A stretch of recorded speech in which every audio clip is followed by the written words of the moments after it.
Estamos hablando de autoridad bíblica, que es lo que titula esto Dr. Bob, le titula autoridad bíblica. La cuestión aquí es de que, en lo personal, la confusión que ha habido muchas de las veces cuando no consideramos la Biblia como autoritativa o como la autoridad de Dios, si observan lo que dice en la parte de abajo, que espero que alcancen a ver bien toda esa referencia, en la parte de abajo habla acerca de una autonomía interpretativa.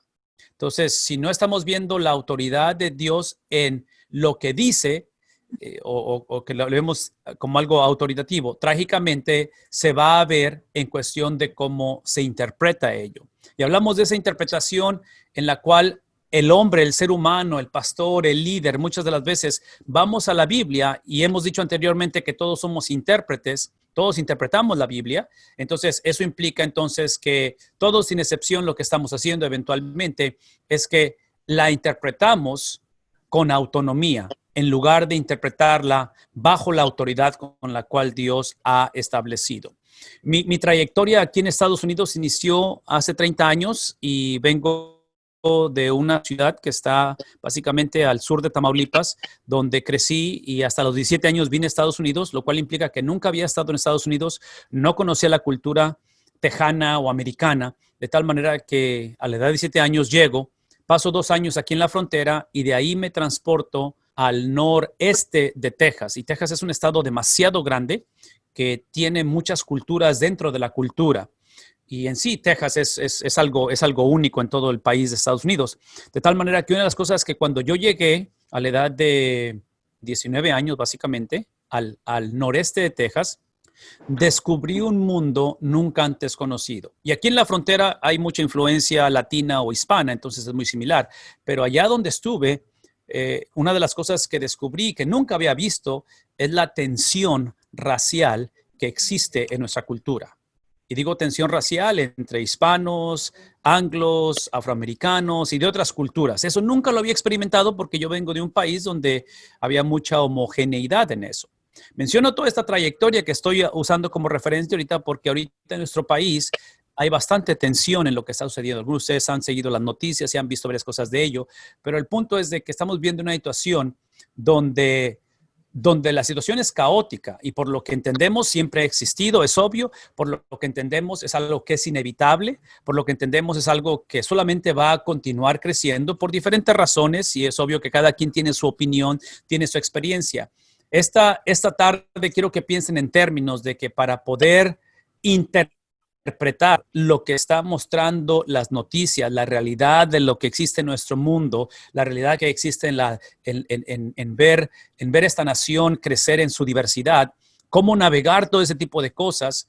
Si lo vamos a basar a experiencia propia, otra vez, yo hace 28 años que llegué al noreste de Texas, para mí fue un mundo nunca antes vivido. Entonces, cuando escuchaba cómo diferentes culturas procesaban esas diferencias raciales o étnicas, yo escuchaba mucho de la experiencia personal, que es inevitable porque es lo que la gente sabe o conoce, pero al final del asunto, en momentos como las crisis que estamos viendo hoy en día, tiene que haber un estatus o tiene que haber un estándar donde eso sea la ley, independientemente de las experiencias personales. Entonces, para nosotros eso es la Biblia. Y en el cristianismo venimos o traemos historial, traemos experiencias, traemos circunstancias, educación, cómo fuimos criados, de qué iglesia venimos, o a lo mejor no venimos de no iglesia. Entonces, lo que estamos por navegar ahorita es el entender de que en cuestión de la interpretación de la Biblia no puede estar basada en una experiencia personal. Creemos que la Biblia lleva a una experiencia personal, pero no es la base para descubrir o conocer lo que la Biblia o lo que el Señor dice a través de su palabra escrita. Una de las cosas que estamos viviendo y regresando a la cultura que estamos viendo hoy en día, que es un reto muy grande también, es precisamente, y voy a usar como referencia el país en el que radicamos ahorita, que es Estados Unidos, pero creo que este principio se aplica por muchos otros lugares. Hoy en día en Estados Unidos estamos legalizando cosas en este país que en los documentos originales constitucionales, en los documentos originales que son la legalidad de cómo funciona esta sociedad, hay cosas que no fueron puestas o implementadas en aquellos años porque esa generación no lidió con las cosas que estamos lidiando hoy en día. Entonces, si yo pudiera traer del pasado a un juez, pudiera traer a alguien que ejerce la ley o practica la ley hace, no sé, no estoy hablando de mucho tiempo atrás, 40, 60 años atrás, y yo lo sacara de su tumba, si es que ya falleció la persona, y lo pusiera en una corte ahorita, y le diera uno de los casos que estamos teniendo, y estoy hablando de la legalización de ciertas cosas dentro de la revolución moral que estamos viviendo, muchos de ellos no sabrían cómo procesarlo porque ellos en su manera de vivir nunca percibieron ese tipo de experiencias, no saben lo que eso significa o no, porque ellos no lo vivieron.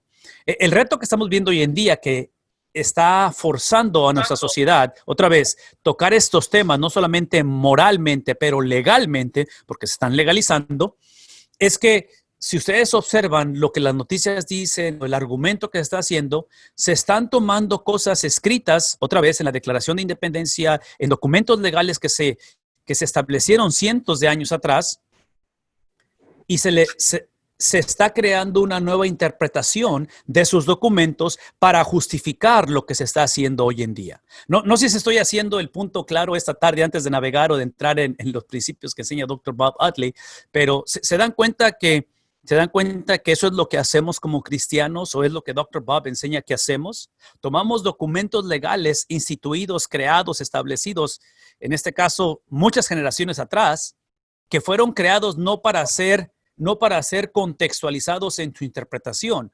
Deben de ser contextualizados en su aplicación, pero no en su interpretación. Interpretación significa precisamente eso, el significado por el cual fueron escritos, qué es lo que quiso decir el autor original, qué es lo que quiso decir Dios a través de él, cómo es que la audiencia original o los destinatarios entendieron de lo que el autor dijo en ese momento.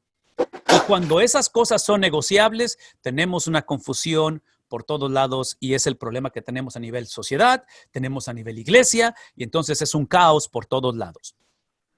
Mil disculpas que tengo que iniciar con algo negativo y usando ejemplos negativos, pero lo hermoso de esto o las buenas noticias a todo lo negativo que he usado o el tono que he dejado negativo es precisamente el énfasis que hemos estado haciendo por ya varias reuniones. Esta es nuestra reunión número 4 y este principio o estos principios los he introducido desde un principio, desde que iniciamos. Y aquí está el punto. Cuando hablamos acerca del indicativo y hablamos acerca del imperativo, que creo que esta es la base de la interpretación de la Biblia, el indicativo, hablando de la salvación del hombre, hablando de la relación de Dios con el hombre con Dios, está basado en algo que ya sucedió. La salvación del hombre es literalmente lo que Cristo hizo. La salvación del hombre, si lo quieren ver de esa manera, es la transacción legal o la relación legal, hablando de legalidades, entre el Padre y el Hijo, donde literalmente antes de la fundación del mundo, el Padre le entregó al Hijo los que iban a ser salvos. Y eso implica que en este regalo que el Padre le hace al Hijo de aquellos que somos o vamos o hemos sido salvos, es que en la transacción legal de hacer eso, porque obviamente nacemos o nacimos siendo hijos de perdición o nacemos siendo hijos del primer Adán, el pago a llevarse a cabo lo que viene siendo como un, cuando hay un secuestro, lo que hay que pagar para que la persona salga de ese secuestro fue la vida de Cristo Jesús, su vida y su muerte. Entonces, esa transacción legal que se lleva entre el Padre y el Hijo es lo que yo considero o lo que consideramos como el indicativo, algo que ya sucedió. Lo que el hombre hace para poder recibir o ser receptor del indicativo es simplemente a través del Espíritu Santo recibir o tener la habilidad de poner su fe en esa transacción legal entre el Padre y el Hijo, en esa experiencia que conocemos que es esa Semana Santa. Entonces, si se dan cuenta, lo único que yo contribuí para yo ser parte de esa dinámica de salvación, donde el Padre ese domingo en la mañana resucita al Hijo y la resurrección del Hijo es su vindicación, es su restauración cósmica. Para yo ser copartícipe de ello, yo tengo que poner mi confianza, mi fe en Cristo Jesús. Esa confianza que yo pongo en Cristo es un don, es un regalo que el Padre me da a mí a través del Espíritu Santo para yo poner mi confianza en Él. ¿Qué estoy diciendo? Esto es lo que estoy diciendo, que la salvación del hombre es el indicativo. La salvación del hombre no es la conducta del hombre. La salvación del hombre no es que el hombre cambie de conducta, cambie de mentalidad. Eso es lo que produce la salvación. El imperativo es la conducta, es el producto. Entonces, el imperativo es de igual importancia que el indicativo, simplemente que el indicativo es lo que debe suceder o lo que sucederá. Ahora que la persona es salva, es entonces que ahora sí hay que hacer esto, esto y esto que la Biblia nos indica que hay que hacer.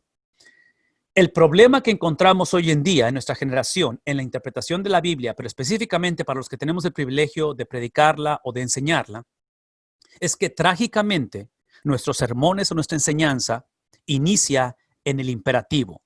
Inicia en la necesidad que tenemos de ayudar a la iglesia, de ayudarnos unos a otros a cambiar nuestra conducta, a pensar diferente, a tratarnos diferente. Regreso a la situación racial que está viviendo nuestro país. Es un problema serio lo que estamos viviendo y tratamos de componer eso, tratamos de reconciliar la situación racial. Y puedo usar otro tipo de ejemplos donde tiene que ver con la conducta, que es importante la conducta, pero la conducta del ser humano específicamente es el producto de su esencia, es el producto de su carácter. A la luz del libro de Romanos, por ejemplo, cuando vemos del estatus legal, de la condición legal del ser humano antes de Cristo, es que el hombre, y Pablo usa en el capítulo 6, si no me equivoco, usa la analogía de un esclavo con un amo, de una esposa con un esposo, en la relación legal que tienen.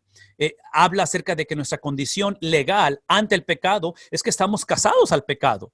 Es que no somos libres para poder nosotros aceptar a Cristo. Entonces, cuando una persona rechaza a Cristo, es simplemente que no puede aceptar a Cristo por sus propios méritos. Necesitamos esa intervención legal. Entonces, menciono todo esto porque en cuestión de conducta, no podemos seguir predicando un evangelio, no podemos seguir predicando que la solución del hombre o la eternalidad y la seguridad de una salvación está basada en que la iglesia, el hombre, la familia, el mundo se comporte como cristianos cuando no lo somos. Si no ha existido esa transacción legal del indicativo, de la transacción legal entre el Padre y el Hijo, la conducta del hombre, yo argumentaría que aun cuando mejoráramos nuestra conducta, aun cuando nos lleváramos bien en la tensión racial que tenemos o nos lleváramos bien en el hogar, si Cristo no es la piedra angular, si Cristo no ha transformado o regenerado a la persona, literalmente es en vano todo lo que estamos haciendo. Entonces, todo esto lo menciono porque esto para mí es lo que Dr. Bob está enseñando en cuestión de que la interpretación de la Biblia inicia en el indicativo, inicia en la obra que el Espíritu Santo hizo en la vida del Hijo en la relación con el Padre. No podemos seguir acercándonos a la Biblia para crecimiento personal o para enseñanza de otros basada en simplemente tratar de leer la Biblia de acuerdo a mi imperativo, de acuerdo a lo que yo deseo hacer. Como soltero deseo casarme, voy a ir a la Biblia para ver cómo le hago para casarme con la persona correcta. Ahora como padre con los hijos, ahora como hijo con padres que están envejeciendo, vamos a la Biblia a buscar todo eso. En una pandemia, vamos a la Biblia a ver qué hacer.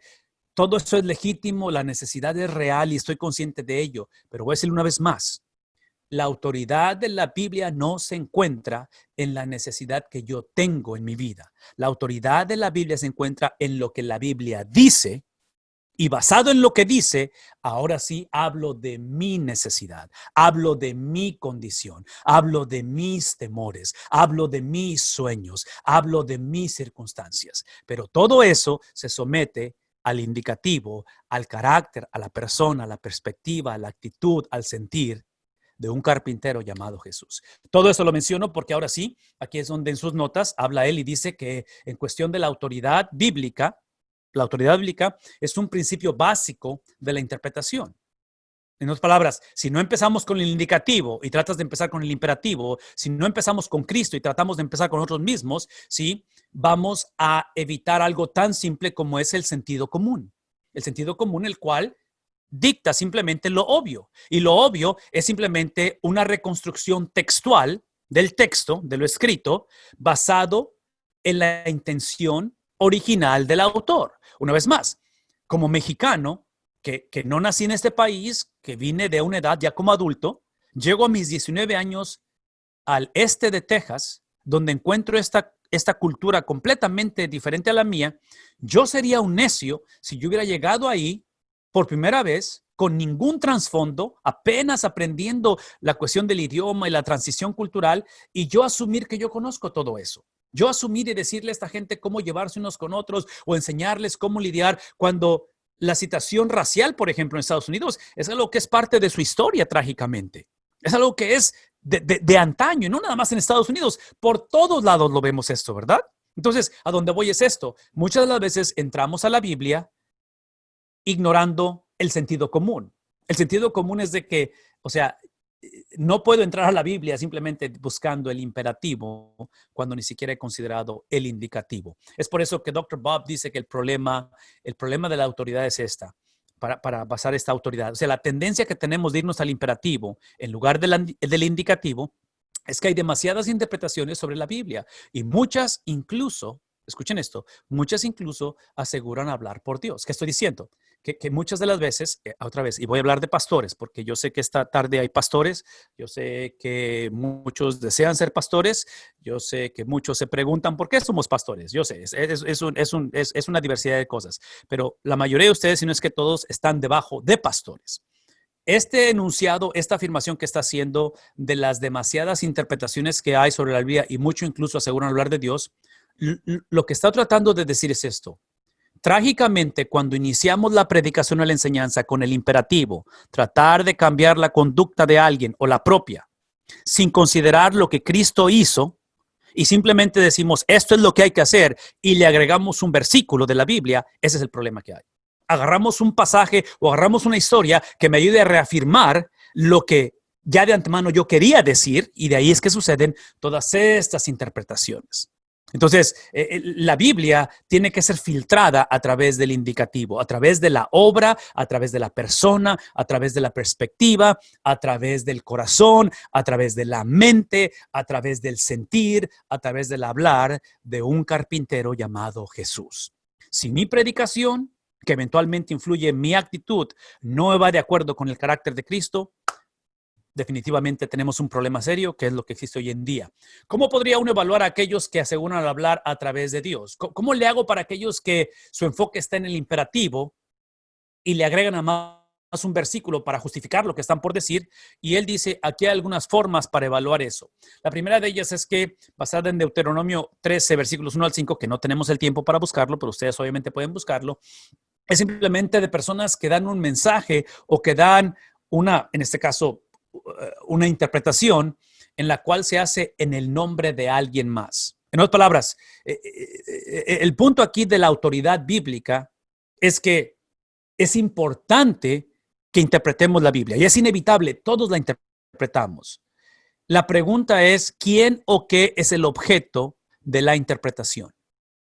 Una vez más, ¿quién o qué es el objeto de la interpretación? Entonces, cuando pensamos en relaciones interpersonales, pensamos en el matrimonio, pensamos en un divorcio, pensamos en el cuidado de los padres, pensamos en la crianza de los hijos. Todo eso es necesario, es importante, pero todo eso tiene que llevarse con Cristo como el objeto o la razón. De tal manera que la manera en que cuido de mi padre o de mi madre, la manera en que trato con mis cuñadas o que trato con X persona, ¿sí? No puede estar basada en si hay reciprocidad de las otras personas para que yo los trate bien. Tiene que estar basada en quién, en la persona de Cristo como el objeto de esa relación. Lo mismo pasa a nivel de interpretación de la Biblia. Deuteronomio 18, 20 al 22 habla de que si alguna persona está tratando de predecir el futuro de manera acertada en el nombre de otro Dios. Otra vez, es la cuestión de que una de las cosas que aprendemos a través de los comentarios de Dr. Bob, por eso recomiendo que se lean, es que él afirma, hay una sección en sus comentarios, porque la Biblia está dividida en diferentes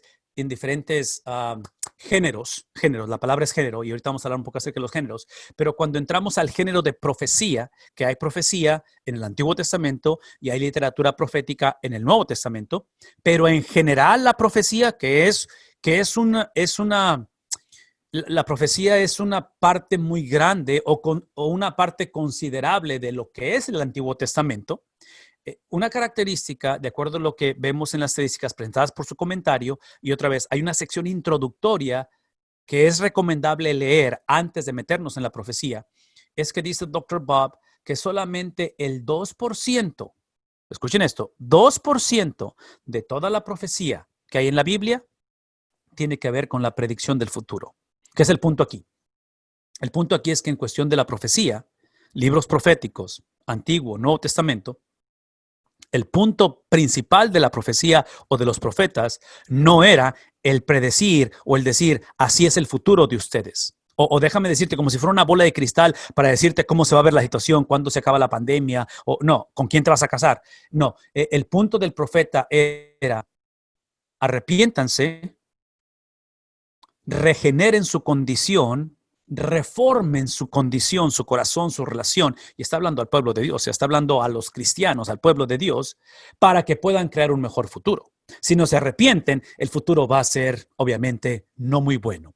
Eventualmente en la historia del judaísmo tenemos los exilios, tenemos el 722, que es cuando cae el reino del norte ante los asirios, la ciudad de Samaria, que es la capital, y en el 586 caen el reino del sur, Jerusalén, la destrucción del templo a través de los babilonios. Esas experiencias trágicas, devastadoras, que el pueblo nunca volvió a ser el mismo, es el producto de pensar que la profecía, tener un profeta, era simplemente que me diera el futuro que yo quiero que me dé. Sí, ese es evangelio de la prosperidad, eso no es la Biblia. Entonces, pensar en alguien que predice el futuro y que habla acerca del futuro en el nombre de Dios, pero su énfasis es simplemente prometer algo que Dios nunca ha prometido, es para cuestionar su autoridad o su interpretación de ese tipo de pasajes. Mateo 7, 15 al 23 habla acerca de que por sus frutos los conocerán. En otras palabras, trágicamente tenemos hoy en día una cultura que es influenciada por la cultura griega, que es la cultura del Nuevo Testamento, donde hemos creado un divorcio entre lo que creemos y cómo nos comportamos. Y aquí está un ejemplo claro. Por eso regreso al indicativo imperativo. Como pastores hemos predicado un evangelio que divorcia evangelismo de discipulado, que divorcia el aceptar a Cristo y el comportarme como Cristo, que divorcia lo que es la justificación con la santificación. Y aun cuando son experiencias separadas, literalmente es como los dos lados de una moneda. Si yo les presento una moneda ahorita y tenemos lo que es la cara y tenemos lo que es, o sea, si se ponen a pensar, ¿qué es lo que hace una moneda? ¿Cuál de los dos lados? Y la respuesta es sí, es los dos lados de la moneda que hacen una moneda. Entonces, ¿qué es lo que hace una persona salva? ¿Es la justificación o es la santificación? Y la respuesta es sí. Entonces, piensen en eso porque hablando de Mateo 7, en cuestión de la interpretación de la Biblia, hoy en día, y en la clase que tenemos de las cartas pastorales, hoy en día, trágicamente, tenemos hombres y mujeres enseñando o predicando la Biblia a nivel de iglesia, como pastores, muchos de ellos, como diáconos, en fin, de diferentes situaciones, donde se han descalificado a sí mismo porque ha habido un divorcio entre lo que creen y cómo se comportan. Porque nuestra teología no va de acuerdo con nuestra ética o nuestra conducta. Entonces, al pensar que simplemente por ser diácono, por ser pastor, por tener un título, se convierte como una persona infalible, de que tenemos la obligación de escucharlo, Dr. Bob va a decir, no, no. Y eso sucede porque la iglesia lo permite. Mateo 24, 24, los milagros no son automáticamente una señal de parte de Dios. Una de las cosas acerca de los milagros hoy en día y en el tiempo de Cristo, trágicamente muchos los leemos o los vemos y los predicamos como si fueran normativos, pero la realidad es que no eran normativos los milagros. Los milagros siempre fueron una señal apuntando hacia alguien. Entonces, en este caso, unas cosas que menciona Dr. Bob, que estoy completamente de acuerdo con él, es que en la cuestión de lo sobrenatural, hace poco recibí una llamada de alguien trágicamente relacionando con la iglesia, donde alguien en su familia compró una famosa Ouija, un Ouija board, le decimos en inglés. Entonces, estoy hablando de que el componente sobrenatural o supernatural, es obvio que hay un poder maligno, hay un ser que es poderoso para ello. Entonces, no puedes basarlo simplemente en la manifestación de algo para decir que eso es de Dios. Primera de Juan 4, 1 al 3 es un pasaje extremadamente importante que yo les invito, si alguna vez tienen un diálogo con alguien que diferencia del cristianismo, esta es una de las maneras de hacerlo. Primera de Juan 4, 1 al 13 es básicamente un pasaje cristológico. Y la cristología simplemente es el estudio, la palabra logos, estudio, de la persona de Cristo. Entonces, es el componente de ver a Cristo en su totalidad como hombre y como Dios. Y menciono esto porque en cuestión de el cristianismo y cualquier otra religión o secta alrededor del mundo, este tipo de pasajes son los que van a marcar la diferencia. ¿Qué estoy diciendo? Que cuando hay un diálogo o cuando escuchamos a alguien hablar, si la persona no puede afirmar 1 Juan 4, 1 al 3, probablemente la persona no es cristiana, porque esa es una de las bases no negociables de la salvación del hombre. Cristo no puede simplemente ser un rabino que nos habla de Dios. Cristo fue literalmente Dios enseñándonos. Entonces, este pasaje habla acerca de ello. Segunda de Pedro 3, 15 al 16, es unos pasajes que Dr. Bob le encanta, hizo referencia en su video, porque es donde él hace mención de que típicamente cuando la Biblia hace referencia de la Biblia, especialmente el Nuevo Testamento, la Biblia del Nuevo Testamento o de los escritores del Nuevo Testamento es el Antiguo Testamento. Y en este pasaje de 2 de Pedro 3, 15 al 16 es donde en la referencia que hace Pedro, él habla del apóstol Pablo y lo pone al mismo nivel autoritativo que el Antiguo Testamento, que es el punto de que está hablando acerca de la corroboración de esa autoridad apostólica, de esa autoridad de la Biblia. Ok, tengo que avanzar. Otra vez, si tienen preguntas, interrúmpanme, levanten su mano, el hermano Rolando me va a decir, porque ahorita no estoy viendo a nadie. Yo estoy viendo mi PowerPoint, es todo lo que estoy viendo. ¿Okay? Así que espero que todavía estén ahí. Espero que no se hayan ido. Letra B, una propuesta de definición para la autoridad bíblica. Él propone o él sugiere dos aspectos. Es el antes y es el ahora. Es el antes y es el ahora. Y eso significa, o lo traduce él como lo siguiente. Iniciamos, y otra vez, entre paréntesis, el antes y el ahora es lo que acabo de decir de indicativo y del imperativo. ¿Okay? Es lo que ya sucedió, que es esa transacción legal que sucede entre el padre y el hijo. El hijo tiene la habilidad de satisfacer la necesidad o las demandas del padre. El padre, hablando de Dios, él es un Dios justo y él no puede relacionarse con el pecado. Entonces, él demanda, porque el hombre en Génesis cometió traición cósmica. El pecado del hombre no puede pasarse donde simplemente Dios en su misericordia, en su bondad, él simplemente, en inglés decimos wink, que es así como que cerrar el ojo y decir, pásale, no hay problema. O sea, yo sé que lo que hiciste, Adán, Eva, fue un momento de desliz, yo sé que no realmente, no. O sea, cuando hay pecado, Dios tiene que castigar el pecado. Entonces, la demanda del Padre es que cuando el hombre peca, esa alma tiene que morir, es lo que enseña la palabra de Dios, enseña la ley. Entonces, en este caso, en el pecado, la transgresión de la traición cósmica que se comete, Dios estaba dispuesto a perdonar porque su naturaleza es amor y bondad. En cuestión de justicia, eso es lo que él hace. Pero ¿quién es él? Él es amor y bondad, misericordia, pero es ambos, ¿verdad? No es uno o el otro, es los dos. El punto es de que en este caso, él desea, él no tiene opción, él tiene que satisfacer su justicia. No es más, él tiene que satisfacer su justicia. Entonces lo que hace él provee al justificador. Y él provee al justificador dándose a sí mismo. Entonces, cuando hablamos de estos dos aspectos de indicativo y del imperativo, lo que sucedió y lo que debe de suceder, lo que está diciendo Dr. Bob es que la propuesta que él tiene en la definición es que no es uno u otro, es ambos. Déjeme decir esto rápidamente. Cada vez que nuestra enseñanza, cada vez que nuestra vida, cada vez que nuestro caminar en este mundo esté basado en el indicativo, en lo que Cristo hizo, por favor escuchen esto es importante, siempre produce un imperativo. Una vez más, cada vez que el hombre se encara con la palabra autoritativa de Dios, no con lo que yo pienso de la Biblia, pero con la Biblia, el efecto que tiene la palabra de Dios, por eso es extremadamente importante saber qué es la palabra de Dios, a diferencia de lo que yo pienso de la palabra de Dios. Entonces, la autoridad está en lo que dijo el autor original. Cuando el hombre se encuentra con esa autoridad, lo que produce es un cambio de conducta. Y trágicamente lo que hemos hecho es que lo invertimos. Y menciono todo esto porque en cuestión de, otra vez, del estudio de la Biblia o en cuestión de la predicación de la palabra de Dios, yo no tengo que preocuparme como pastor o como predicador hasta cierta manera en cómo es que la gente necesita cambiar. Esa es la obra redentora, el poder sobrenatural de la palabra de Dios.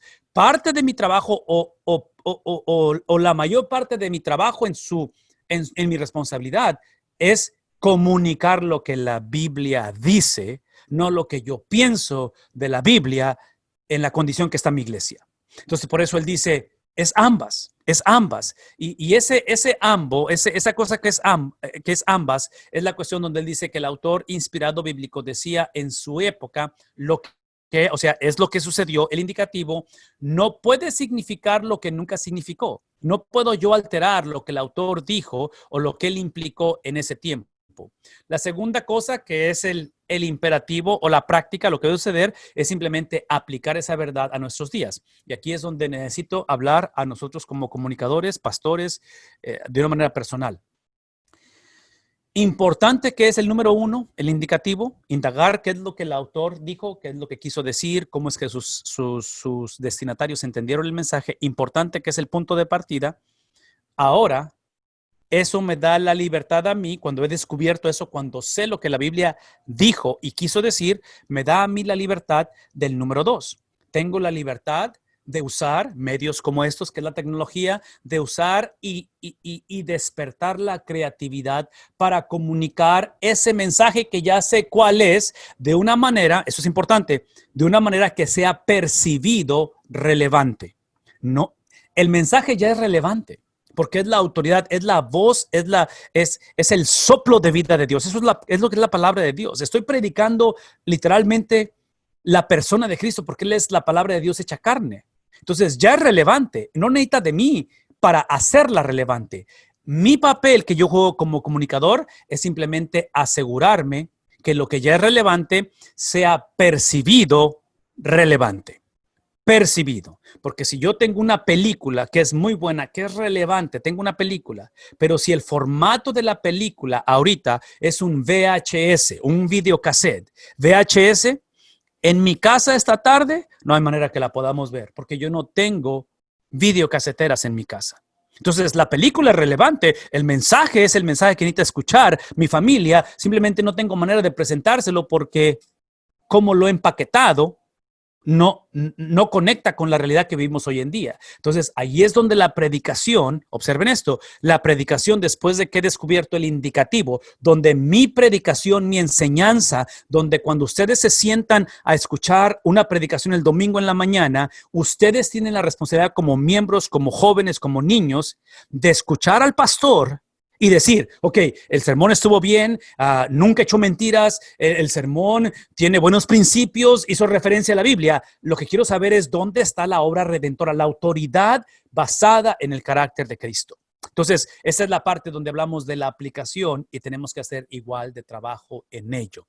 Número 3, esta definición limitada muestra, esta definición limita nuestras respuestas fáciles, la necesidad de verificación y consistencia y el dogmatismo aprendiendo, y en este caso los prejuicios que tenemos, cuidar de ellos y las cosas que nos condicionan. Siempre es justo preguntarle a alguien, basado en lo que hemos dicho, ¿de dónde sacaste lo que estás diciendo? Una vez más. Y no sé cómo enfatizar esto una y otra vez, ¿ok? Porque yo sé que sueno como disco rayado, pero es porque yo lo batallo mucho con ello, es porque para mí es una lucha y lo veo por todos lados. Esto que está en la pantalla que dice, ¿de dónde sacaste esto? Es el tipo de enseñanza, de lectura, de predicación, de meditación que se enfoca o que su fuente principal es tratar de cambiar la conducta de alguien. Entonces, si yo estoy escuchando un sermón acerca de X cosa, cualquiera que sea el tema, definitivamente tiene que haber una base más significativa o autoritativa que simplemente la necesidad de cambiar de la persona. No estoy en contra del cambio, pero el cambio, en otras palabras, la Biblia no es una terapia, la Biblia no es un consejero, la Biblia no es simplemente alguien que es como un entrenador que me ayuda a salir adelante con los problemas. La Biblia tiene la habilidad de traer el corazón, el alma, el espíritu del hombre de muerte a vida. La Biblia tiene la habilidad de crear de la nada porque es la palabra de Dios escrita, obviamente, llevada a cabo a través de la persona de Cristo. Todo contexto tiene solo un significado y ese es el significado que pretendía el autor original inspirado. Una vez más, todo contexto tiene un solo significado. Es por eso que yo no puedo iniciar la predicación o la interpretación con mi contexto. No puedo empezar con dónde estoy ahora que me pasó esto. ¿Sí? ¿Inicio con quién? con el contexto del autor. ¿Qué es lo que pasó en ese tiempo? Y eso lo pongo y lo traigo a la aplicación. Sin embargo, todo contexto tiene múltiples imperativos, aplicaciones, prácticas, cómo ejecutarlo, cómo encarnarlo, pero deben estar inseparablemente unidos a ¿qué cosa? A lo que el autor dijo. Entonces, asegurémonos que no nos paramos el domingo en la mañana o se para alguien a predicar y la iglesia no tiene problema con esto. Cuando se para la persona, abre la Biblia, lee un pasaje y se arranca a predicar y todo lo que dijo nunca echó mentiras, simplemente que nunca lo que dijo no estuvo conectado con el pasaje que leyó. Ese es el problema y es lo que está diciendo aquí. No puede separarlo uno de otro. Ok, número 2. ¿Todos bien? ¿Comentarios, preguntas? ¿No hay? ¿Avanzamos? Avanzamos. Ok. El número 2 romano tiene que ver con la necesidad de interpretaciones verificables. Lo que está implicando Dr. Bob aquí, cuando habla de necesidad, es porque tenemos una cultura hoy en día donde las interpretaciones, otra vez, basadas en la pregunta de hace rato, ¿de dónde sacaste eso? O sea, ¿por qué estás diciendo esto, esto y esto y esto? ¿De dónde viene esa interpretación?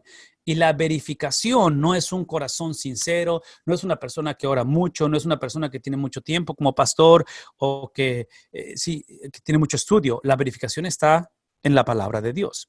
Ahora, lo que va a hacer él en las notas, si es que tuvieron oportunidad de verlas, es que habla acerca del denominacionalismo. Las iglesias evangélicas, por cuestiones de interpretación, hay muchas denominaciones. Los que no creen en denominaciones son personas sin denominación, pero también es una denominación, la no denominación. Entonces, de cierta manera, es inevitable esta cuestión de la denominación.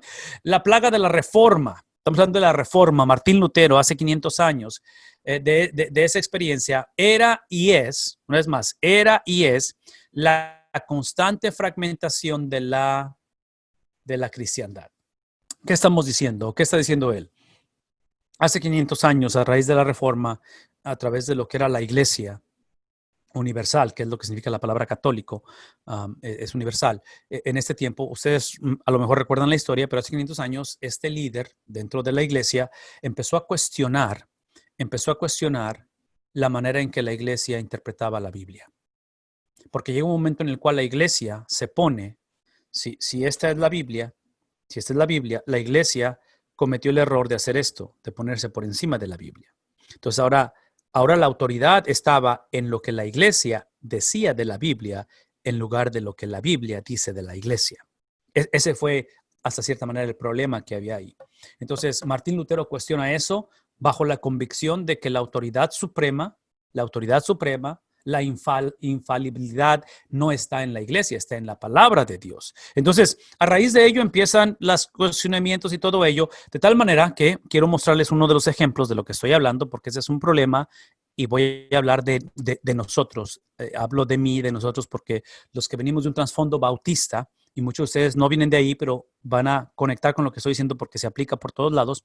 Es un pasaje que uno de los apóstoles menciona en Primera de Pedro, capítulo 2, donde el contexto de este pasaje, regresando al contexto, es persecución. Está hablando a las iglesias dispersadas por la dispersación, porque hay persecución, hay problemas, hay carencias, en fin. Y en ese contexto, el apóstol Pedro le recuerda quiénes son ellos, independientemente de las circunstancias. Una vez más, ¿quiénes son ustedes basados en el indicativo, no en el imperativo? No en cómo la situación mejore, está basado en lo que ya sucedió, basado en el carácter de Cristo, basado en la piedra angular, que Pedro usa esa terminología para referirse a Cristo. Y en el versículo 5 él dice también ustedes son como, en el versículo 4 introdujo a Cristo como la piedra angular, la cual fue rechazada por el hombre, escogida por Dios. Entonces, ya que describe el indicativo, la persona de Cristo, la cual dice él es la piedra angular de este edificio, de esta iglesia, de esto que se está construyendo, él es la base. Pero en esa base, dice Pedro, el hombre la rechazó, pero Dios la escogió. Y el contexto de esa conversación es que, otra vez, es en un edificio o en una iglesia que está no muy segura porque hay persecución. Y Pedro dice, les recuerda, porque la audiencia de Pedro, que es donde está la autoridad, ¿verdad? La audiencia, ahí es donde está la autoridad, autor y su audiencia. Ellos conocían el Antiguo Testamento y el Antiguo Testamento enseña que el Mesías iba a ser varón de dolores, iba a ser despreciado, iba a ser aquel que iba a enmudecer y que iba a ser llevado ante sus trasquiladores, en el cual no abriría su boca, iba a ser el Cordero de Dios inmolado, iba a ser el siervo sufriente. Todo eso por lo que ustedes quieran, manden y ordenes. La iglesia hace 2000 años lo olvidó y la iglesia se enfocaba en el imperativo, se enfocaba en la conducta, se enfocaba en cambiar las circunstancias, en cambiar la situación. La necesidad era legítima, simplemente que se olvidaban del indicativo, de la persona de Cristo. En el versículo 4, Pedro le dice, hey, la gente lo rechazó, el Padre lo escogió, pero lo escogió para ser rechazado. Una vez más, lo escogió para que pasara por los dolores que pasó. Entonces, aquí es donde, y entre paréntesis, tengo que hacer este paréntesis. Eso que acabo de decir, que el Padre lo escogió para que fuera varón de dolores, el Padre lo escogió para que fuera el Cordero inmolado de Dios, el Padre lo escogió para que literalmente fuese lo que Deuteronomio dice. En Deuteronomio dice que es maldito el que es colgado de un madero. Entonces, Cristo literalmente se convierte en la acumulación de todo pecado, es la expresión más obscena de rebeldía del hombre, eso es lo que Cristo se convierte, y la Biblia dice que el Padre lo escogió. Entonces, en la conversación del ateísmo, ese es uno de los argumentos que los ateos tienen en contra del cristianismo. ¿Cómo es posible que un padre escoja que su hijo sufra, que llegue a ese punto de sufrimiento? Es obvio que la perspectiva del ateísmo no pone o no conoce la depravación del hombre.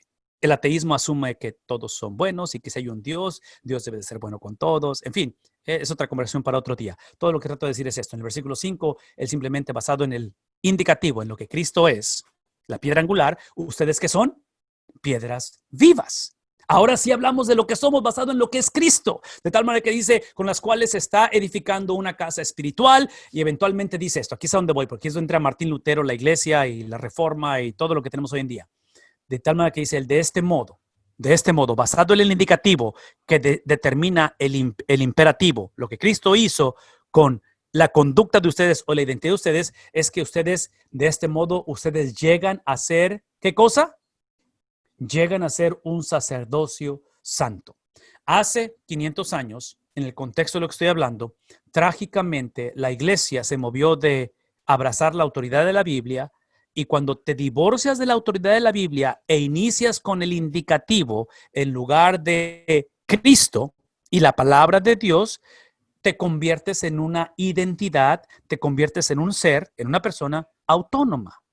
En lugar de disfrutar de la autoridad que ha sido dada a nosotros en Cristo, porque siendo copartícipes con Cristo, dice la Biblia que nosotros juzgaremos en aquel día final, juzgaremos. O sea, tenemos un lugar de preeminencia porque somos coherederos.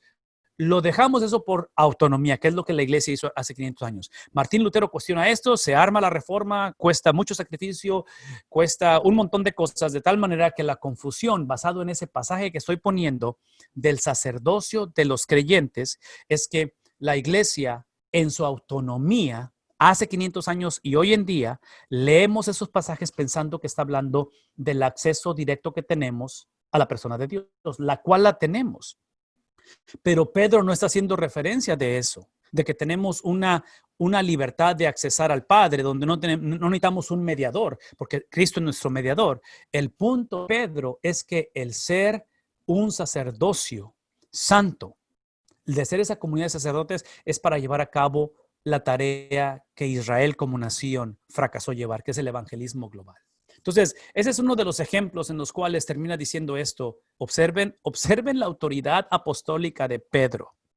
¿Qué dice el versículo 6? Así dice ¿quién? El indicativo. Así dice lo que fue establecido antes que yo llegase a este mundo, dice Pedro. Entonces, esa es la parte que quisiera enfatizar, que veamos juntos que importante que es la predicación de la palabra, la enseñanza de la palabra, importante que es el ejercer los dones que Dios nos ha dado, la importancia de instruir, de discipular, tiene que estar basado, como dice Pedro, dice la Escritura, miren que pongo en Sión. Está simplemente refiriéndose al Antiguo Testamento. Una piedra, ese es el libro de Isaías, entre paréntesis, una piedra escogida y preciosa. ¿De quién está hablando? Exactamente del indicativo. Y el que confíe en ella no será jamás, ¿qué cosa? Porque la iglesia ya se sentía defraudada. La iglesia estaba sufriendo, nunca serán defraudados. Para ustedes, hablando de Isaías, para ustedes los creyentes, aquellos que han basado su vida en el indicativo, no en la mejoría de su futuro, ¿sí? Porque el futuro de la iglesia, por favor, eso es importante, el futuro de la iglesia es una persona, el futuro de la iglesia no es un evento, el futuro de la iglesia no es un lugar simplemente, todo eso se llama cielo y un día moraremos con él, pero lo que heredaremos al final es una persona. Dice él, ustedes los creyentes, esta piedra es preciosa. Para los incrédulos, la misma piedra la han desechado, ¿quién? Y se cree que los constructores son los fariseos, los que debieron de haber aceptado a Cristo. Dice, ha llegado a ser la piedra angular, de tal manera que termina diciendo esto. Y también, escuchen esto, una piedra de tropiezo y una roca que hace caer, tropiezan al enfocarse en el imperativo, en su conducta, y fallan y desobedecen. ¿Qué cosa? Desobedecen el indicativo, desobedecen lo establecido, la autoridad de la Biblia, para lo cual estaban. En otras palabras, ustedes fueron seleccionados simplemente para llevar a cabo la misión que Israel no llevó a cabo, que trágicamente la nación de Israel ignoró. Por lo tanto, terminamos diciendo esto. No hay esperanza de unificarnos a esas alturas, pero al menos podemos empezar con ¿qué cosa? Con este tipo de cosas. La Biblia como la única fuente de fe y práctica. Una vez más, el indicativo, eso es lo que significa la Biblia. El indicativo tiene que ser la fuente de fe y práctica. Por favor, eso es importante. Si no iniciamos con el indicativo, esto que estoy por decir, espero que lo escriban o que se lo manden a alguien en un texto o lo recuerden. Si no iniciamos con respecto a la palabra de Dios en el indicativo, en el carácter, en la persona, si mi teología o mi predicación no está filtrada a través de la persona de Cristo, el carácter de Cristo, la esencia de Cristo, la mente de Cristo, el sentir de Cristo, el hablar de Cristo, si no está así, lo que estoy haciendo es que estoy basando mi interpretación de la Biblia en el imperativo. Estoy basándolo simplemente en que deseo que la situación cambie y mejore en mi hogar, en mis finanzas, en la iglesia. Nada malo con ello, pero escuchen esto.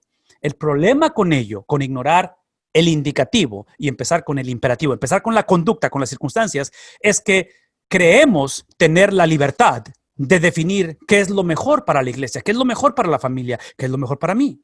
Cuando lo que la Biblia enseña es esto, la Biblia enseña que el indicativo, la obra de Cristo, ha sido transferida a nosotros porque la justicia y la perfección de Cristo en mí es lo único que el Padre va a aceptar. En otras palabras, el Padre no va a aceptar, el Padre nunca va a aceptar una mejoría de mi vida. El hecho de que yo deje de decir esto y hacer esto y cambiar ahora sí porque toqué fondo y ahora que perdí mi matrimonio voy a... Sí, todo eso es bueno y es importante que eso cambie, pero si el punto de la historia es una relación con Dios, Dios solamente se relaciona con su Hijo Jesucristo porque Él fue el único que cumplió la palabra escrita. Él cumplió la ley.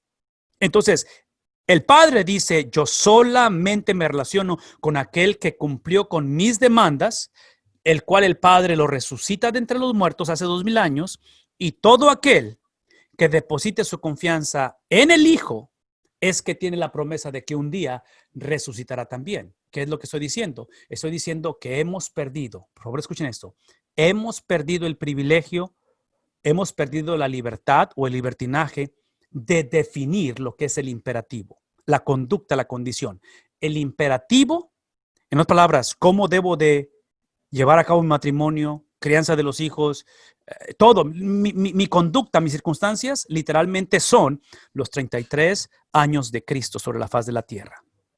Si estamos conscientes de ello, en otras palabras, no necesitamos una mejor versión de nosotros, necesitamos la vida de Cristo ejercida, que es la palabra que quiero ver, encarnada, manifestada, cristalizada en cómo vivimos todos los días. Por eso es que está diciendo la Biblia, el indicativo es la fuente de ello. La necesidad de verificación, tenemos que verificar que es el indicativo en lugar de simplemente una mejor conducta. La aplicación consistente de principios hermenéuticos, que vamos a hablar de ellos más adelante, la defensa de nuestra interpretación y el análisis de otras interpretaciones desde, y aquí hablamos acerca de los escritores de la Biblia que usaron lenguaje humano, convencional y esperaban ser entendidos, no hay misterio en todo ello. Intérpretes modernos buscan la intención del autor original por medio de la documentación de diferentes tipos de información. Todo esto, escuchen el video, vean el video, esto está súper interesante, el contexto histórico, contexto literario, el género, o sea, está hablando acerca de está hablando de las cosas que hacen el indicativo o la Biblia.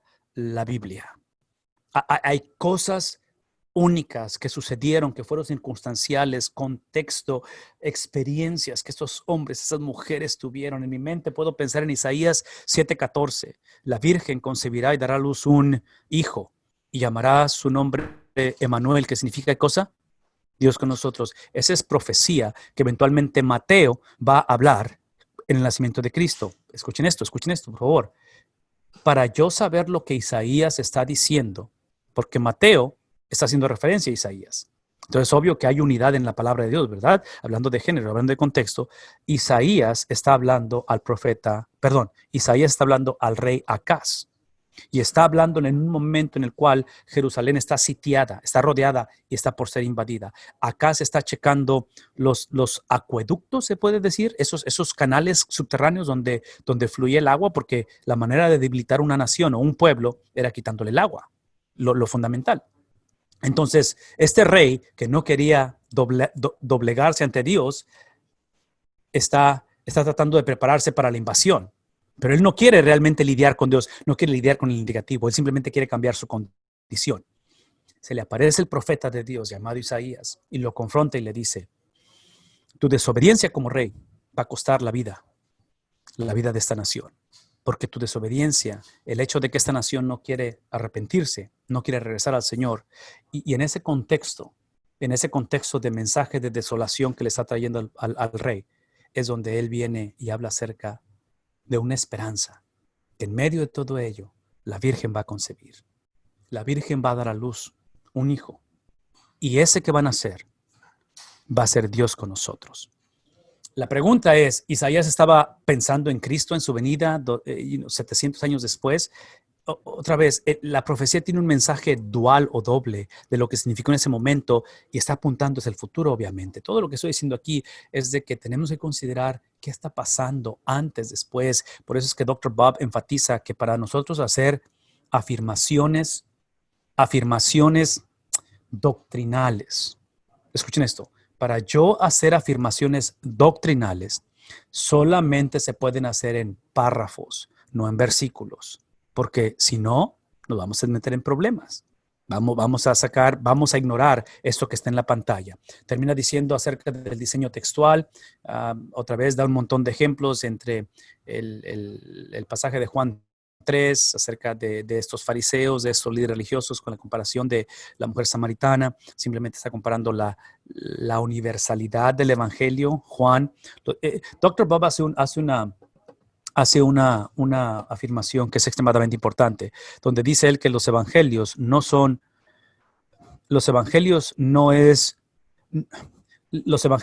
es una cronología o no es una biografía de Cristo. Los evangelios no es la historia de Cristo. Los evangelios son historias de Cristo. Son las historias que los autores, inspirados por el Espíritu Santo, con una audiencia en mente, un grupo de personas donde algo estaba pasando en ese tipo de congregaciones o de audiencia, basado en esos componentes, ellos escogen ciertas historias de la vida de Jesús y las ponen en estos libros llamados los evangelios. Entonces, todo eso es extremadamente importante. Habla acerca de las palabras, cómo usar las palabras contemporáneas, habla acerca del griego, del hebreo. Ustedes escucharon acerca de eso. En fin, termina hablando del balance en toda la escritura, los pasajes paralelos. Eso es extremadamente importante. Esto es extremadamente importante. Al final de la historia tiene que haber crecimiento en semejanza a quién.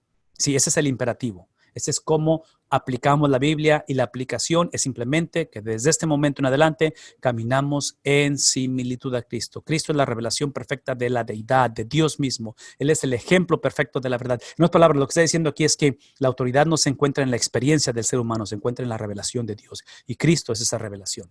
Es una presuposición común que cada texto tiene solo una interpretación adecuada, y esa es la intención original del autor. No es más, solamente hay una interpretación adecuada de todo ello. Este significado a través del autor tenía una aplicación original, y hablamos de la aplicación. Todo esto que sigue aquí habla de la aplicación, cómo llevarlo a cabo, cómo ponerlo en práctica, cómo en un momento dado hace mención de diferentes autores, que es lo que están viendo ahí. Lo voy a brincar todo esto porque va a hacer algunos ejemplos de la pérdida de contextos, cómo mal interpretamos estos versículos. No sé si le pusieron atención, pero, o sea, la sobreespiritualización de las cosas, cuando hacemos afirmaciones y nada más le agregamos un texto para que suene espiritual, cuando realmente no tiene nada que ver con ello.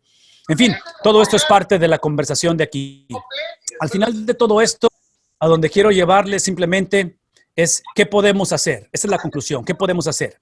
Varias recomendaciones. Debemos reexaminar nuestras presuposiciones y métodos para la interpretación bíblica. En otras palabras, el número uno es simplemente esto. Asegurémonos que la interpretación de la Biblia o la comunicación de la Biblia no inicia con el imperativo. no inicia con un cambio de conducta, inicia con la conducta de Cristo, ¿sí? Con el indicativo.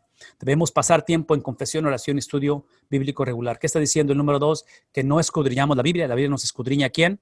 A nosotros. Debemos permanecer abiertos, aprender y humildes. ¿Qué estamos diciendo aquí? Simplemente que el punto de la Biblia no es simplemente un montón de reglamentos o reglas para tener una mejor situación. Es un libro que nos lleva a una relación con el Dios de la Biblia. Ya lo dijimos esto. Dios solamente se relaciona con personas que están bajo la justicia, la perfección, la santidad de su Hijo Jesucristo. Debemos quedarnos con el punto más importante del párrafo. Dijimos eso hace un momento, es párrafos, no es versículos. Si tu interpretación sorprende al autor original, probablemente también sorprende a Dios, o sea, no contradecir lo que el autor dice. Y al final dice, revisa con la comunidad de creyentes. Es una experiencia comunitaria, ¿verdad? En lo cual, para confirmar nuestra interpretación, cómo es que lo estoy aplicando. En otras palabras, el número 6 es lo que está diciendo. Y aquí es donde yo invito a la iglesia, invito a los pastores, invito a los diáconos, invito a los líderes, invito a las familias, por favor. El número 6 es que este domingo, en 2 días que nos reunamos, cuando se abra la palabra de Dios, cuando se predique el evangelio, asegurémonos que no estamos diciendo o que no estamos implicando que el evangelio es simplemente la mejoría de la conducta, de las circunstancias de la persona que dice sí al evangelio. El evangelio es una persona. El evangelio es una transacción legal que sucedió hace 2000 años. El evangelio es simplemente un indicativo, algo que ya sucedió, que produce una conducta. Y esa conducta es la del Nazareno, que habitó entre nosotros, nació de una virgen, murió en un madero y en el tercer día, ¿qué sucedió? Resucitó. Ese es el evangelio. Detenemos nuestra conversación aquí, hermanos. Estamos concluyendo. Gracias, gracias, gracias. Háblenme, comentarios o preguntas. Hermano Rolando, háblame. Tengo una pregunta.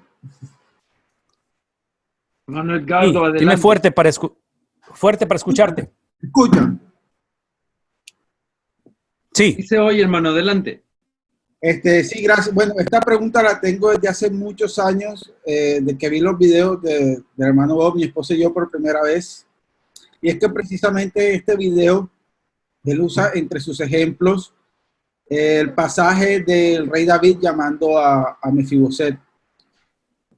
Ahora, de hecho, que lo vi, entendí el punto que él se refería acerca de cubrir la gracia. Creo que me quedó claro ese punto.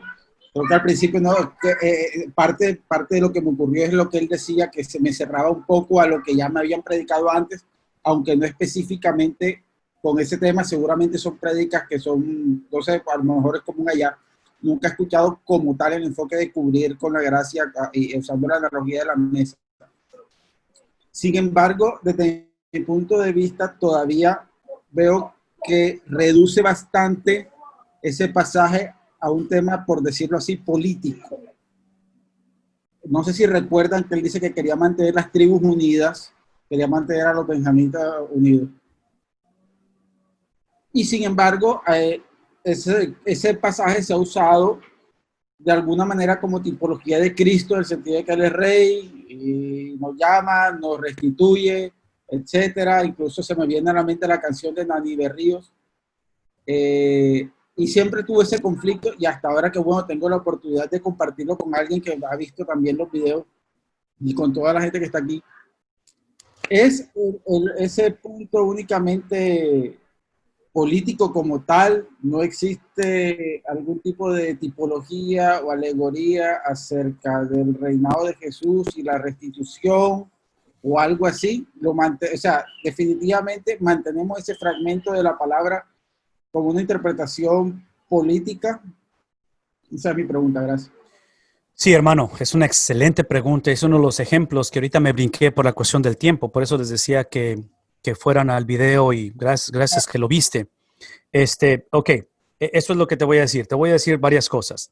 Si recuerdan el video, Dr. Bob está criticando el sermón que él escuchó de ese pasaje, que es la cuestión de que la gracia, de que representa David, la mesa de David representa la gracia, las piernas lastimadas del nieto de Saúl y todo eso. Ok. el punto es este. Independientemente qué aplicación le quieras dar, porque esa predicación de quien lo haya predicado así, él tomó esa aplicación que sería el imperativo, sería la aplicación, y él inició el sermón con la aplicación. Siempre que iniciemos con la aplicación, vamos por mal camino. La aplicación es el producto, o el imperativo es el producto del indicativo. Entonces, no tenemos que preocuparnos tanto de la aplicación si iniciamos con lo que es la autoridad divina. Y la autoridad divina está en lo que el autor, una vez más, quiso decir, quiso implicar con lo que dijo y cómo es que sus oyentes entendieron lo que él dijo y lo que él implicó.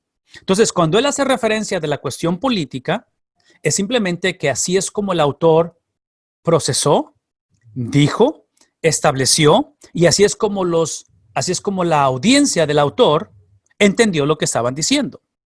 Cuando eso lo estableces, tienes la libertad de usar aplicaciones. Tienes la libertad de ilustrar algunos tipos de esas cosas.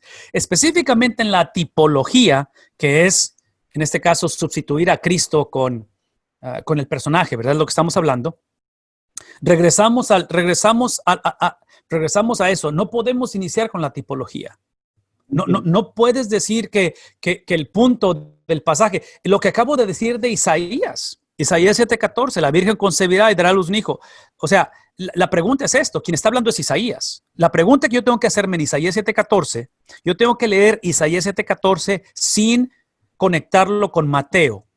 Primero, porque aunque están conectados y está haciendo referencia a Mateo de Isaías cuando él habló, él no estaba pensando en Mateo, 700 años después.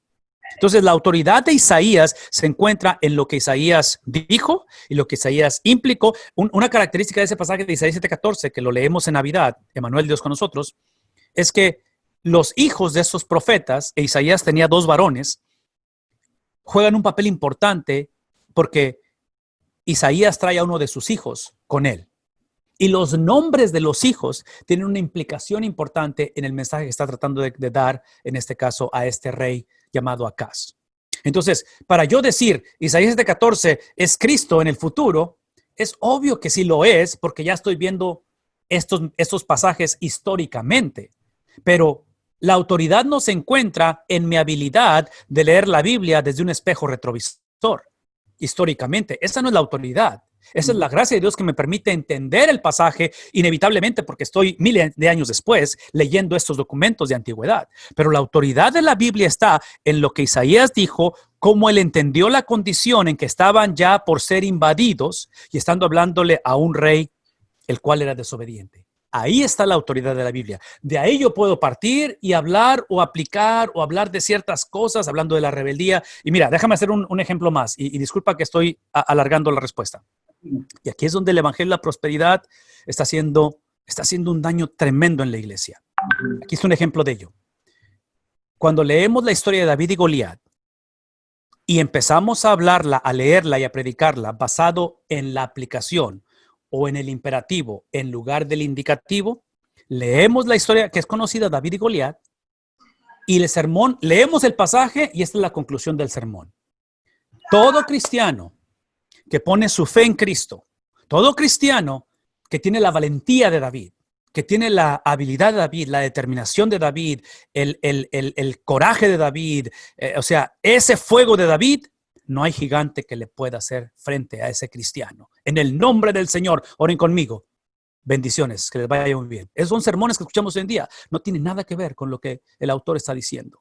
Hablando de tipología, si somos honestos en la contextualización del indicativo y del imperativo, si queremos poner nombre o contextualizarlo y aplicarlo, esa historia de David lo que está diciendo es esto. David definitivamente es Cristo, no somos nosotros. Porque el único que vence el pecado o venció el pecado es Cristo. Yo no he vencido el pecado. Yo estoy batallando todos los días con el pecado y muchas veces me siento derrotado por el pecado. Entonces, quien venció al gigante, a Satanás, si Goliat es Satanás o es el gigante, o es el enemigo o es la pandemia, lo que sea, es Cristo.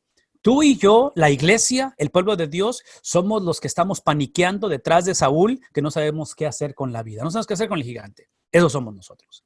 Pero trágicamente, leemos esos pasajes de antigüedad, leemos estos contextos que están completamente distanciados de nosotros y nos encanta ponernos en la historia. Nos encanta automáticamente incluirnos y decir, todo lo que necesitamos es un Dios que sabemos que existe, pero yo quiero que Dios sea un terapista, yo creo que Dios sea un consejero, yo creo que Dios sea alguien que nada más, o sea, me ayude a salir, porque yo realmente puedo, o sea, yo soy educado, yo tengo experiencia, o sea, yo soy el pastor de la iglesia, yo nada más necesito que me ayude. Sí, ese no es el evangelio. Espero que haya respondido la pregunta, hermano, pero otra vez, la autoridad está en lo que el autor dijo y en el contexto de ello. Sí, claro, muchísimas gracias, ya, con más claridad. Sí, hermano, claro que sí. Hay manos levantadas, creo, no sé, no estoy seguro si hay manos levantadas. Hermano Ángel, no sé si levantaste la mano. No se duerma, hermano Ángel. ¿Qué horas son en España, hermano? Es la madrugada ya. Bendiciones a ti, hombre. Qué bárbaro eres. Amén, buenos días para ustedes y buenas tardes, buenas noches para ustedes. Allá es mayo 20. 30. Ese hermano Ángel siempre vas a la vanguardia, hermano. Vas adelante que todos nosotros. Hermano querido, ¿qué le iba a decir? Yo anteriormente tenía una pregunta y es que usted enfatizó la doctrina de la elección, ¿no? Ahí cuando dijo que el Señor nos había elegido, ¿no? Entonces, yo en la doctrina de la elección no tengo bien claro la doctrina de la elección, pero usted me hizo saber porque a veces cuando estudiamos las escrituras, nosotros sabemos que Dios nos eligió, ¿no? Pero entonces, como a veces me hacen una pregunta, ¿no? Mis hijos espirituales, diciéndome, y entonces los del mundo no van a conocer a Cristo, porque si nos eligió a nosotros, a ellos quiere decir que nos los eligió. Entonces, me ponen en... Pues, ¿qué hijos tan preguntones tienes? No, es que creo Claro. que es algo que hay que estar muy claro en la doctrina de la elección. Yo sé que hay algunos que creen en la doctrina de la elección y otros no. Yo pienso que todos creemos, nada más que tenemos diferentes versiones de lo que es. Exactamente. Déjame regresarte a lo que dije hace rato, si recuerdas lo que puse en la pantalla con el pasaje de Primera de Pedro, capítulo 2, Sí, del sacerdocio, ¿sí? Y recuerdas que estaba hablando acerca de cómo la iglesia convenencieramente traduce ese pasaje, que ese sacerdocio es porque tenemos acceso directo al Padre y nos enfocamos en eso a expensas del evangelismo global. ¿Recuerdas eso? Donde usamos ese sacerdocio santo, real sacerdocio, nación santa, pueblo escogido por Dios, lo usamos como si fuera una charola, como si fuera un distintivo, un gafete que me da acceso como un VIP con Dios, cuando sabemos desde el libro de Génesis, cuando Dios elige o selecciona a Abraham, lo seleccionó no por Abraham, lo seleccionó aún porque era Abraham. Entonces, Dios elige a Abraham para elegir una familia, para elegir una nación, para elegir al mundo para él. ¿Qué es el punto? Aquí es el punto. La doctrina de elección en el Antiguo Testamento, su enfoque es para una vida de servicio. Te elijo para que sirvas. ¿Cómo lo sé eso? Porque cuando acabo de decir, Primera de Pedro, capítulo 2, versículo 4, Cristo es la piedra angular, rechazada por el hombre, escogida por Dios. Es la doctrina de elección. El Padre escogió al Hijo. ¿Para qué lo escogió? Para ser rechazado. Entonces, Abraham fue escogido para servir, una vida de servicio.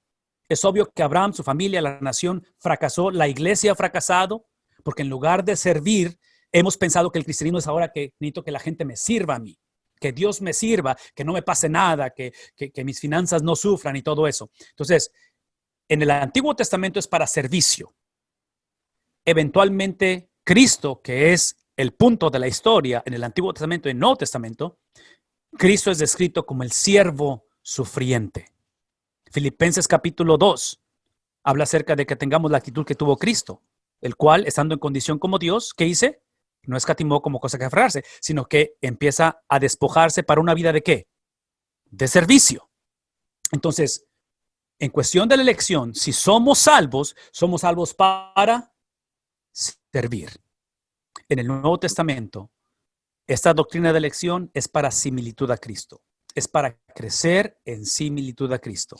¿Cómo lo sé? Romanos 8, versículo 28, 29, 30, donde habla acerca de que todas las cosas, sabemos que todas las cosas les ayudan a bien a aquellos que aman a Dios, y son aquellos que conforme a su propósito han sido elegidos o llamados. La pregunta es esta: ¿cuál es el propósito de Dios? El propósito de Dios siempre ha sido el mismo desde el principio de la creación, que te he llamado para llamar a otros, te llamé para servir, te llamé para unirte, dice Pablo en Filipenses 3, para mí yo quiero unirme a Cristo en sus padecimientos.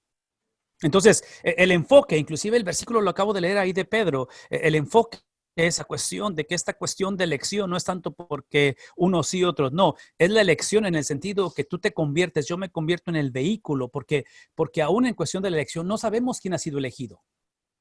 Entonces es un misterio la salvación. Entonces el enfoque no está en que si estuvo escogido o no estuvo escogido. El enfoque es que ahora que soy cristiano, fui escogido para servicio. Ahora que soy cristiano, el propósito, y es así que las cosas ayudan para bien, cuando las cosas, buenas o malas, están creando en mí, están construyendo en mí el carácter de Cristo en mí. Ok, es una respuesta breve a un tema mucho más extenso, pero te voy a decir esto. Esta es mi recomendación. Vayan a la página de Dr. Bob.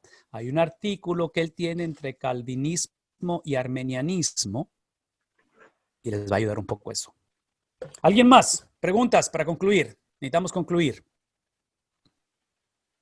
Hermano Ortiz, adelante. Buenas noches. Hermano Vidal. Hola, hermano. Probablemente ya haya tocado este tema o tal vez lo tocará más adelante. Veo que en el material de estudio está puesto una sección que habla de las diferentes versiones de la Biblia.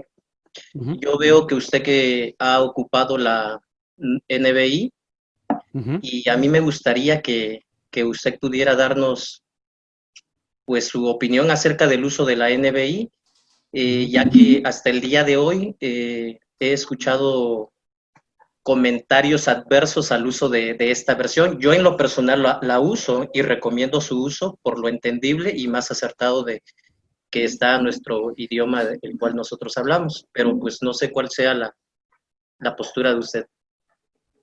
Excelente pregunta, hermano. Y voy a tener que empezar con el imperativo para responder eso. Voy a empezar con mi contexto. Yo sirvo y tengo años viviendo y sirviendo en iglesias donde somos biculturales. No solamente somos bilingües, somos biculturales. Somos una mezcla de culturas. Entonces, mi idioma natal es el español, no es el inglés. Para mí, en inglés, esta versión de la nueva versión internacional en inglés es la más fácil de leer. Las demás versiones en inglés están difíciles de leerse.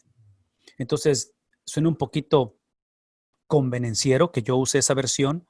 La iglesia en la que sirvo o pastoreo ahora es una iglesia bicultural donde manejamos los dos idiomas y yo predico en los dos idiomas separados, no los mezclo. Predico en inglés, predico en español. Entonces, para mí es mucho más fácil usar una sola versión para todo lo que hago, porque no tengo que preocuparme en cuestión de la traducción, en cuestión de qué palabras usar, porque cambian las palabras. Si me voy a la Reina Valera o uso el equivalente de Reina Valera en inglés y la mezclo con una con otra, va a ser un poquito, me va a costar más trabajo a mí hacer esto.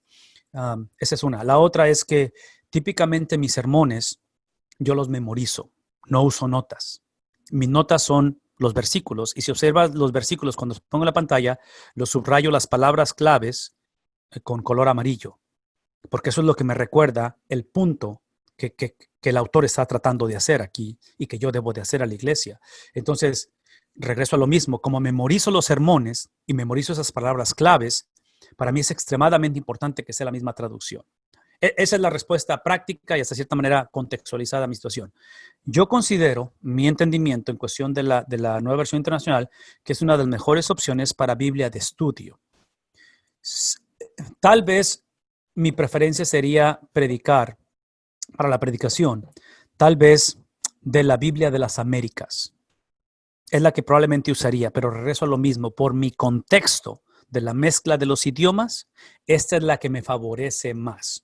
Pero si ustedes observan los comentarios de Dr. Bob Utley, métanse al comentario, porque lo que les he mandado es el cuaderno de los videos. Pero ustedes van a su página y se meten a Génesis, a los comentarios de la Biblia. Al principio de cada capítulo, Dr. Bob tiene varias columnas donde él hace una comparación de las versiones de la Biblia. Incluyen la Biblia católica, la Biblia de Jerusalén. Y el punto que él está haciendo, que es parte de su metodología, que vamos a llegar a él en el estudio, es la razón por qué en el estudio personal o en el estudio de la palabra para predicarlo es importante la comparación, para el estudio de las palabras, para ver las ideas, en fin, todo lo que estamos hablando puesto en práctica. Entonces, otra vez, a nivel de estudio, yo recomendaría la nueva versión internacional. Yo recomendaría, porque Dr. Bob va a hacer referencia a esto, la Biblia de estudio de la nueva versión internacional. Es una excelente, excelente Biblia en ese sentido, para traer un poquito eso de contexto. Pero otra vez, hermano, vamos a profundizarnos en eso en los próximos tiempos que vamos a hablar aquí y hablar de los distintivos unos de otros, ¿ok? Así es que esa es parte de mi respuesta para ello. Gracias por tu pregunta, hermano. Un placer saludarte. Muy bien, ¿hay alguna otra pregunta? Antes ya estamos finalizando la sesión. El hermano Vidal también mencionó, queremos terminar con un tiempo de oración, orar por ustedes, así es de que, y con ustedes, ¿verdad? Pero si hay, queremos asegurarnos, si hay alguna otra pregunta, quizá tenemos tiempo para una más, si así. Sí, hermano, perdón, nada más tengo una duda, hermano, noté una frase aquí que me gustó, pero perdí la última parte de la frase. Dijiste algo así como que la autoridad de la Biblia no se basa en lo que quiero o algo así, yo tengo necesidad, sino en lo que dice. ¿Es correcto, hermano? ¿O cómo es la frase? Porque me gustó mucho. Caray, deja acordarme, porque ya se me olvidó la frase.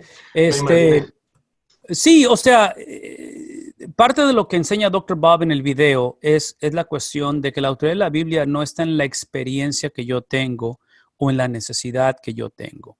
Es por eso que he estado enfatizando el imperativo, el indicativo, lo que sucedió a diferencia con lo que tiene que suceder. Entonces, la autoridad de la Biblia, y no sé si se recuerdan eso del video o no sé si por ahí va la frase, pero en el video hace referencia de cuando las personas, el cristiano, las personas decimos, es que Dios me dijo, es que el Espíritu me dijo esto. Y él lo deja bien claro. Él dice, qué bueno, me da gusto que el Espíritu te hable, que Dios te hable. Pero si Dios te habló, solamente tú eres responsable por ello. Para tú hacerme responsable a mí de lo que Dios te dijo a ti, tiene que estar en la Biblia. Sí, hermano. Gracias. O sea, no puede estar basado en la experiencia que tuviste claro. o en lo que sentiste. Eso es parte. Y otra vez, discúlpame que no me puedo acordar de la frase, pero en Facebook está el video en Facebook, ahí nada más te regresas y la buscas ahí. Y listo. Gracias, hermano. Gracias por tu Hermano, yo tengo una pregunta, no sé si la pueda decir. Hermana Claro. Berta, adelante.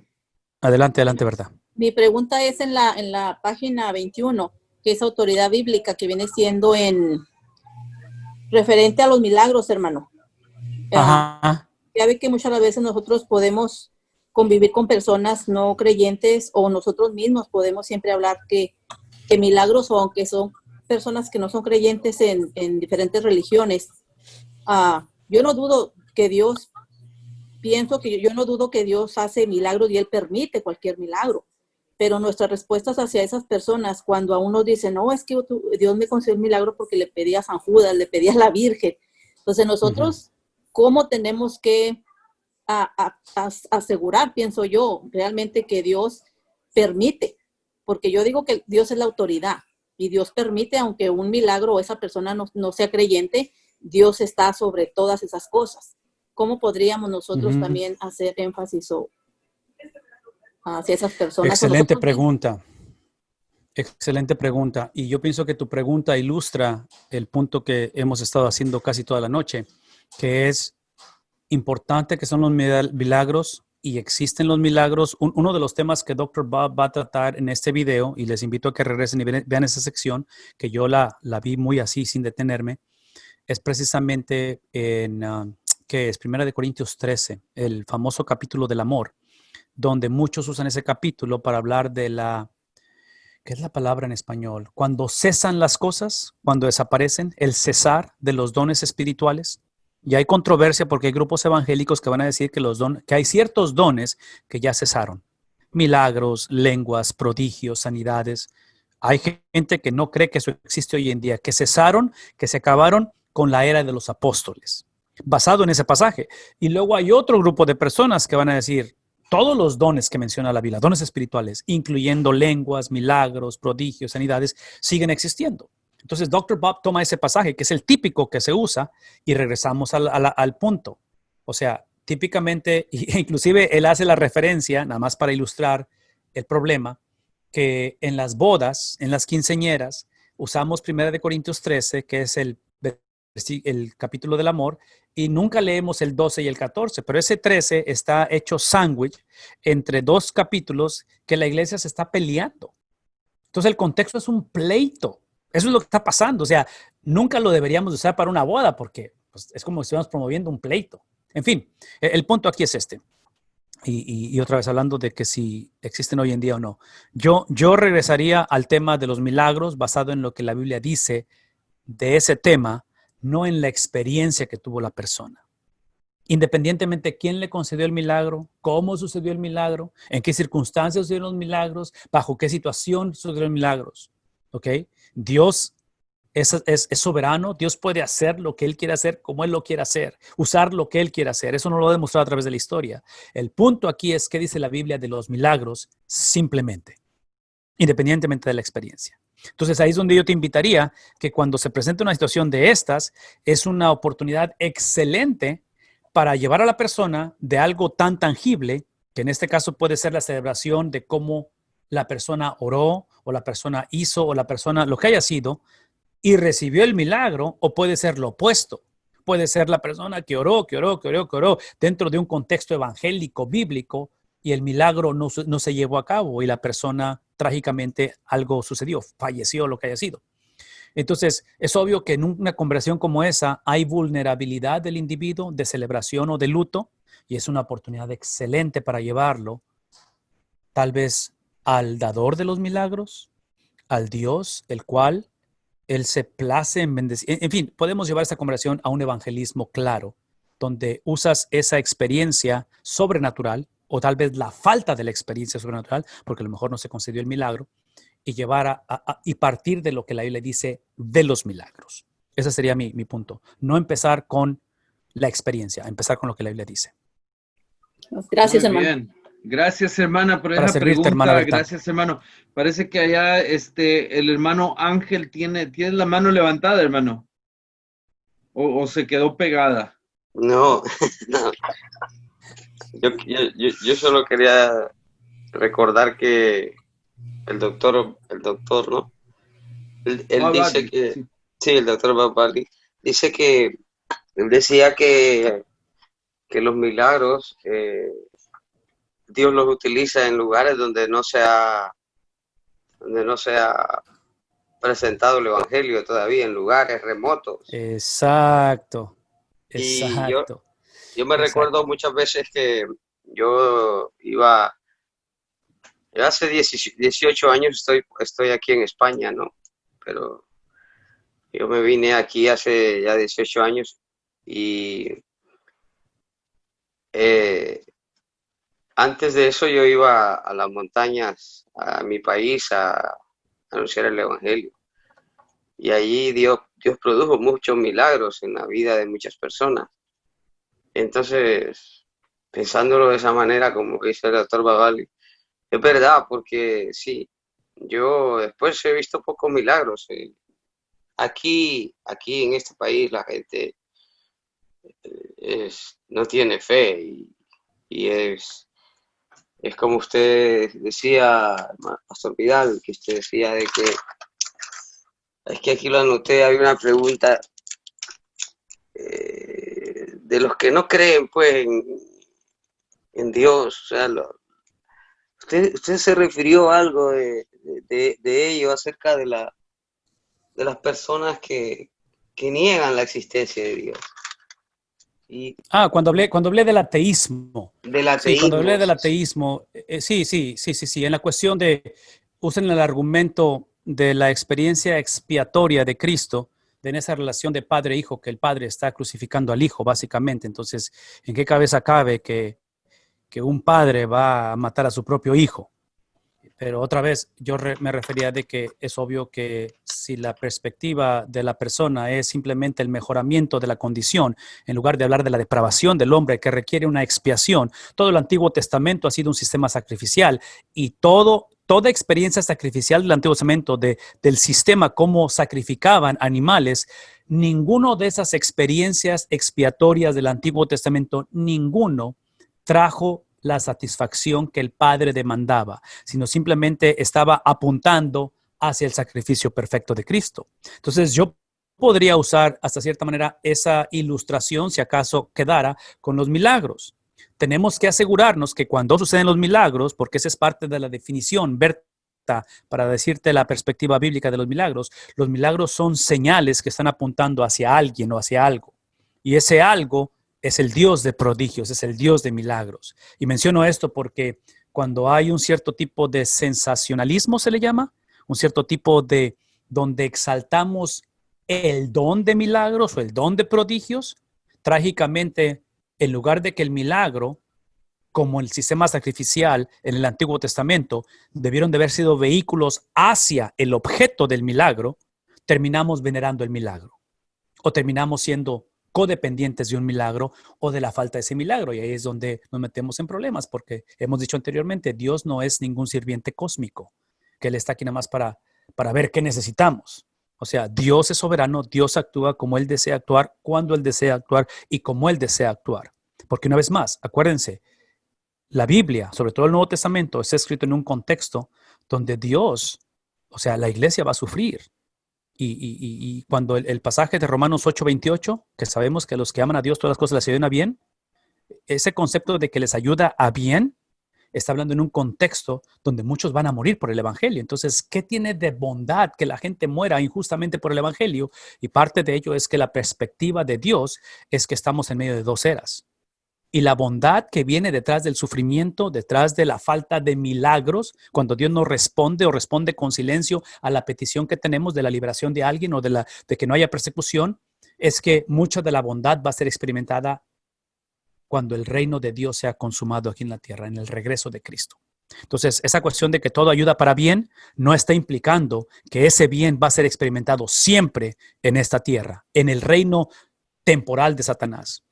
Entonces, otra vez, regresamos a esos temas que son un poquito complejos y que cuando los tratas de aprender o tratas de asimilar en momentos de necesidad, es bien difícil, porque la necesidad es tangible, porque la carencia es real. Entonces, por eso es que como comunicadores de la palabra, como estudiadores de la Biblia, es extremadamente importante que aprendamos estos principios, esta perspectiva bíblica, esta autoridad bíblica, antes que la necesitemos.